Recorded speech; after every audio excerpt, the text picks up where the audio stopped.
video, we will be implementing async await using generators. So let us start with the video. We will be using a package called Pify that is used to promesify the callback functions. Okay, so you can see the example here. We will be requiring the fs core module that is provided in the JavaScript runtime. We'll import the Pify package, and then in the callback function, we'll promesify using the Pify. Okay. As in this example, you can see we are promesifying the read file function. And in our code also, we will be promesifying the read file function. I will show you how we can implement the async await functionality, whatever async await does, using the generators. Okay. We'll be using iterators as well. So the link for both the videos is down below. Do watch that video first before coming to this video. So let us start with the implementation. Also, the link of this article will be found down below, so do check this article also. This will help you get started with Pify very quickly. So let us start with the code. So we will be creating a simple node project. In that node project, we will be implementing some functions that will help you understand what is required to be done for implementing Pify within these small projects. Okay, so this project you can showcase as a resume in your resume as well. So let us start with the code. We'll first initialize the node project, say npm init, and then just enter, and then this is a package.json file that gets created. So let us install the Pify package using npm install Pify. If you haven't installed Node.js, I would definitely recommend you to go for it and then continue with the video. Without Node, you will not be able to continue with this implementation. So definitely go to the node.js website and install that on your computer. So let us create a file app.js, start with the implementation. We'll first import the Pify package by saying const Pify require Pify. And then we need to promesify all the functions that are available within the fs core module by passing that as an argument to the Pify invocation. Next, we will implement a simple function on async function, async underscore, and passing a generator function to this. We'll be implementing the generator function, but before that, let us see what we need to implement in this function. Okay. So here, the very first step will be to create a generator object. We say generator object, and whatever generator function is passed to this async underscore function, we will invoke that. Okay, and that function will give us a generator object. Okay, then we'll say const iterator. We'll say generator object, and within the generator object, we will have a symbol.iterator. We'll invoke that, and this will give us the iterator. Then what we need to do is we'll call the next on iterator, and this will the next invocation returns an object. The structure for this object I showed in my iterator video. Definitely check that out so that you can understand what we are doing in this code. From that object we will destructure the value property, and I will rename that to promise using this syntax. So we now have the value property for the object that is returned by the invocation of next on the iterator. Next we will say, now since this is a promise, we will say return promise.then, and this will take a loop as a callback. I'm defining it as loop. You can call it anything or just simply an anonymous callback function. So this will get some data, and then we'll create an object yielded object. We'll say iterator dot next and pass this data to the invocation of next, and this will also spit out an object which will have the done property, and the then we'll say constant equal to yielded object dot done. And what you need to see is if done is true. Okay, you can say done is true, then we no longer will be generating the values. As I showed in the video, where we saw a diagram on which it was clearly specified that if the done is set to true, it will no longer yield values. Okay, and there and then we can return. Okay, we'll return out from that loop.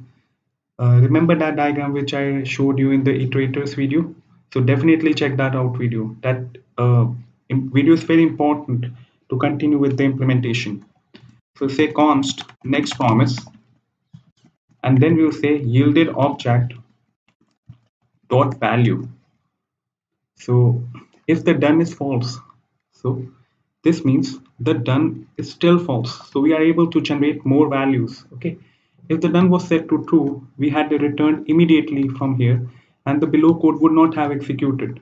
But if done is false, we will execute the below code and then from the yielded object, we will take out the value property. And that's another promise.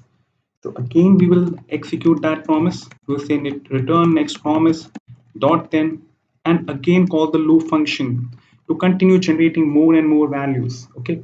When the done property will be set to true, we'll immediately return out of the callback and then it is done. Okay. So I hope this implementation is very much crystal clear to you what we are doing in this code. So let us implement the generator function. Okay. So what we need to do is we have to create this generator function and pass that to the async underscore function. Okay. So let us see async underscore as per the previous video you saw on generators. A generator is created using this syntax function, then an asterisk, and then the anonymous function. In this case, it doesn't have any name. You can definitely give a name to this function as well. So we'll start a timer here. We'll say console.time, and this will start a timer here. Okay.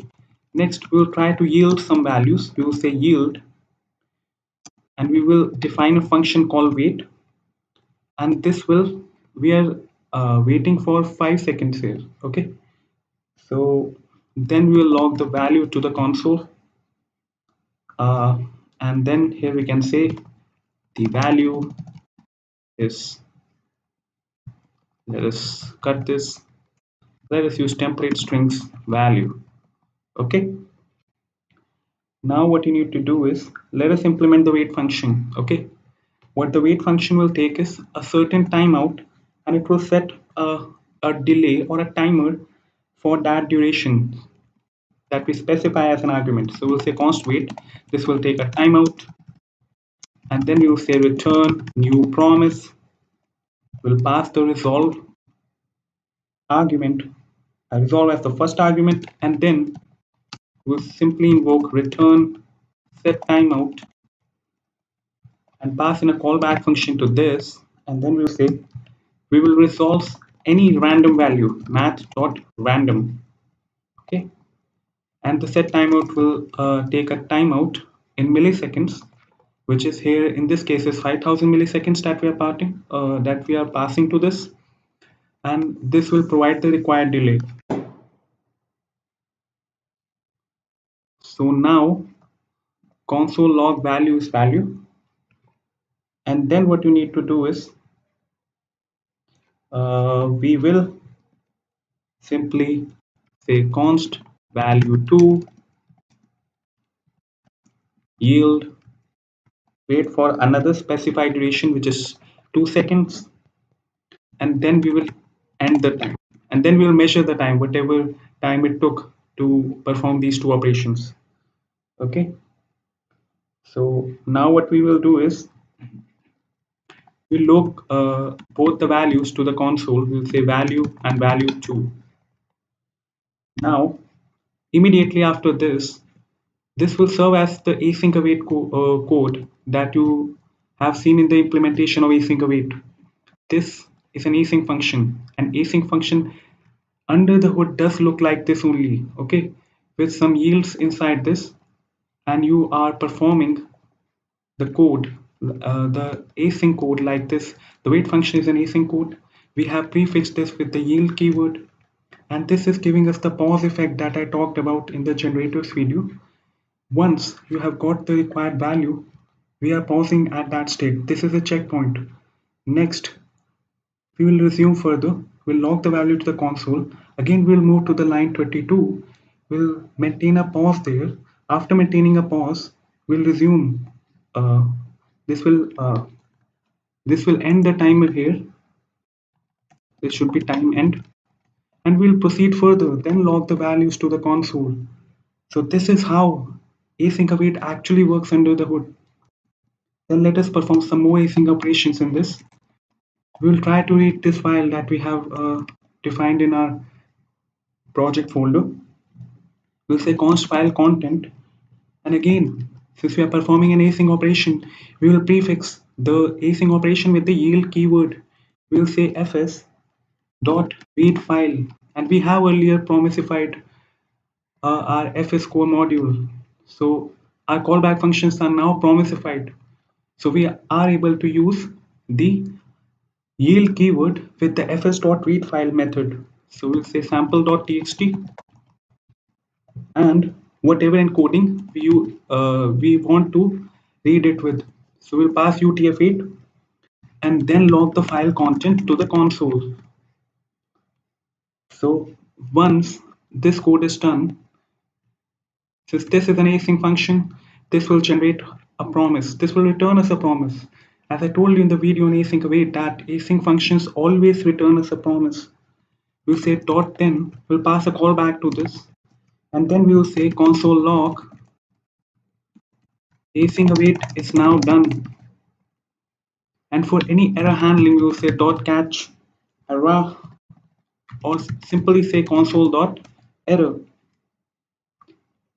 So this is the implementation for the generator function.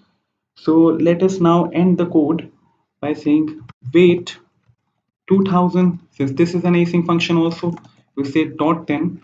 This will return us a promise. As you can see, in the way implementation of the wait function, we defined this to take a timeout, and once the timeout is done, this will return us a new promise, and the timeout will return and will resolve to a random value. Okay, so this is an async operation as well, and therefore the wait function will also return us a promise. And promises are thenable, so we have appended dot then with the wait invocation, and then log this to the console. So let us try running this to see if the code works as it should. We'll say node app.js. Uh, I think there's an error. Let us see. What is the error? Async underscore. I should check this out. There is a typo. Okay. So I think now it is correct.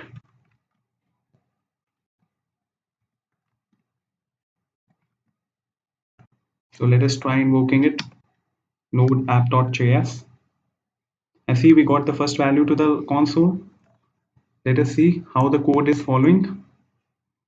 And let us compare this with the output so that we can get a under the hood understanding of this. Okay. So here's the code. The very first thing that happened was this: the timer start. The value was, we were waiting for the value. There was a pause that was maintained on the line number 30. The duration for the pause was 5 seconds. Once the pause is done, the value is there in the value variable, and then we will immediately resume from that checkpoint. Now we'll log the value to the console. We are getting the first value as 0.09, blah blah blah, and then we are proceeding further. The value 2, we are waiting. We are maintaining a pause for a duration of 2 seconds. We got the value 2, then we resumed at that very stage the timer end. So then what happened was, uh, we logged the value, whatever value we had. So let us see in the code. We log the value is this, then the timer end, then we log both the values, uh, value and value 2, which comes out to be 0.4817 and 0.1957, so on. Then we again use the yield keyword To maintain that checkpoint, we are performing an async operation, reading of a file. We read the file, we store that in the file content variable. We log the file content to our console. As you can see, this is what was there in the file content. You can see here, we are getting similar output what was there in the file. And then after logging the file content to the console, we said console log async await is now done. Okay, so this was the implementation of async await using generators. If you liked the video, please give it a thumbs up and do subscribe to my channel, and also check the videos on iterators and generators. So definitely check that out before continuing with this video. Okay, so I'll see you in the next video. Thanks a lot, guys.